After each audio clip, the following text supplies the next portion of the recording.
দূষণের হাত থেকে রক্ষা করতে 15 বছরের অধিক সব ধরনের যানবাহনকে স্ক্র্যাপ অর্থাৎ টুকরো টুকরো করে বাতিল করার সিদ্ধান্ত নিয়েছে রাজ্য সরকার। গত মন্ত্রিসভার বৈঠকে এই সিদ্ধান্ত নেওয়া হয়েছে। রাজ্য সরকারের এই ভেহিক্যাল স্ক্র্যাপেজ পলিসি প্রাথমিকভাবে সরকারি গাড়ির ক্ষেত্রে প্রযোজ্য হবে। জানা গেছে শীঘ্রই বিজ্ঞপ্তি জারি করার পর নতুন বছরের শুরু থেকেই তা কার্যকর করা হবে। পরিবহন দপ্তর সূত্রে জানা গেছে প্রাথমিকভাবে 15 বছরের উপর হয়েছে রাজ্য সরকারের বিভিন্ন দপ্তরের এরকমের 412টি গাড়ি চিহ্নিত করা হয়েছে। নতুন বছরের শুরুতে এগুলিকে স্ক্র্যাপ করা হবে। যদিও ভারত সরকারের পক্ষ থেকে অনেক আগে থেকেই এই পলিসি নেওয়া হয়েছিল, কিছুটা বিলম্ব হলেও রাজ্য সরকার অবশেষে এই সিদ্ধান্ত নেয়। প্রাথমিকভাবে সরকারি গাড়ির ক্ষেত্রে এই সিদ্ধান্ত নেওয়া হলেও বেসরকারি গাড়িগুলির ক্ষেত্রে এখনো পর্যন্ত তেমন কোনো সিদ্ধান্ত নেওয়া হয়নি। তবে পরিবেশের কথা মাথায় রেখে যদি কোনো বেসরকারি যানবাহনের মালিক তা করতে চান তাহলেও আপত্তি নেই। তবে দপ্তর সূত্রে খবর, প্রথম দিকে সরকার চাইছে নিজেদের দপ্তর এরকম পুরনো গাড়িগুলিকে স্ক্র্যাপ করার পর পরবর্তী সময়ে বেসরকারি যানবাহনের ক্ষেত্রেও এই সিদ্ধান্ত নেওয়া হতে পারে। সরকার আগে থেকে এই সিদ্ধান্ত নিয়ে জানিয়ে দিতে চাইছে বেসরকারি ক্ষেত্রে এই ধরনের সিদ্ধান্ত নিলে কেউ যাতে সরকারের বিরুদ্ধে আঙুল তুলতে না পারে।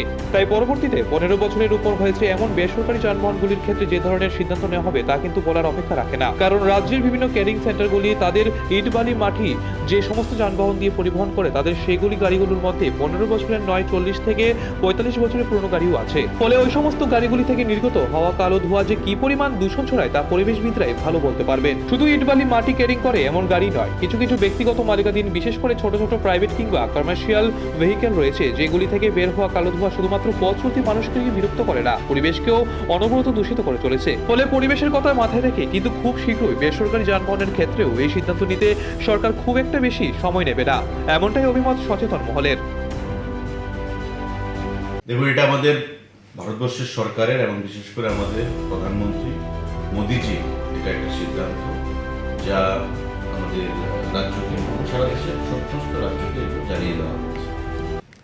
পরিবেশের কথা মাথায় রেখে এবং পরিবেশের যে ভারসাম্য, এনভায়রনমেন্টাল যে এফেক্ট নেগেটিভ ওয়েতে, সেটা থেকে মানুষকে মুক্ত করার জন্য এই যে ভেহিকেল স্ক্র্যাপ পলিসি সেটাকে সিদ্ধান্ত গ্রহণ করা হয়েছে। এবং এতে করে যে পলিসির যে মেইন উদ্দেশ্য সেটা হচ্ছে 15 বছরের বেশি যে সরকারি ভেহিকেলগুলো সেগুলোকে স্ক্র্যাপ করা হবে এবং এই স্ক্র্যাপ থেকে একটা লভ্যাংশ ভারতবর্ষের সরকার রাজ্য সরকারকে প্রদান করবে।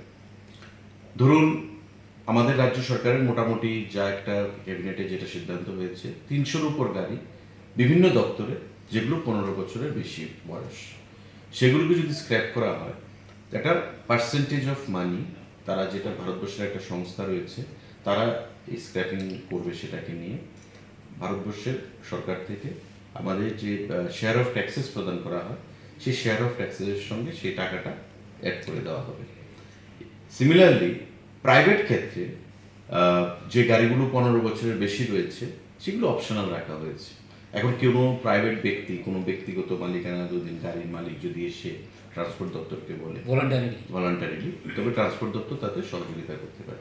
But to start with, initially রাজ্য সরকার সেটা সরকারি গাড়িগুলোকে স্ক্র্যাপ পলিসিতে আনবে এবং এই স্ক্র্যাপ পলিসি অনুসরণ করে আমাদের যেটা লক্ষ্য, মোদিজির যেটা লক্ষ্য, যেভাবে আমাদের পরিবেশ নষ্ট হচ্ছে, কল কারখানা এমিশন মানে ধোঁয়ার ফলে, তাতে মানুষের যে বিভিন্ন রোগ, আমাদের লাঙের ফুসফুসের যে বিভিন্ন রোগ, বিভিন্ন শারীরিক, যে তার থেকে মানুষকে কী করে মুক্ত করা যায়, পরিবেশকে নির্মল রাখা যায় এবং প্রাকৃতিক যে ভারসাম্য, সেটাকে ইকোলজি, সেটাকে কীভাবে সুন্দর রাখা যায়, এবং সেটা মাথায় রেখে এই স্ক্র্যাপ পলিসি আমাদের ক্যাবিনেটে, গত লাস্ট ক্যাবিনেটে সেই সিদ্ধান্ত গ্রহণ করা হয়েছে এবং খুব শীঘ্রই এই নোটিফিকেশন বেরোবে, বিভিন্ন দপ্তরকে দেওয়া হবে এবং অনুসন্ধান করে যেটা এখন পর্যন্ত জানা গেছে যে 300-র উপর গাড়ি সেখানে রয়েছে, সেই গাড়িগুলো এই পলিসির আওতায় আনা হবে।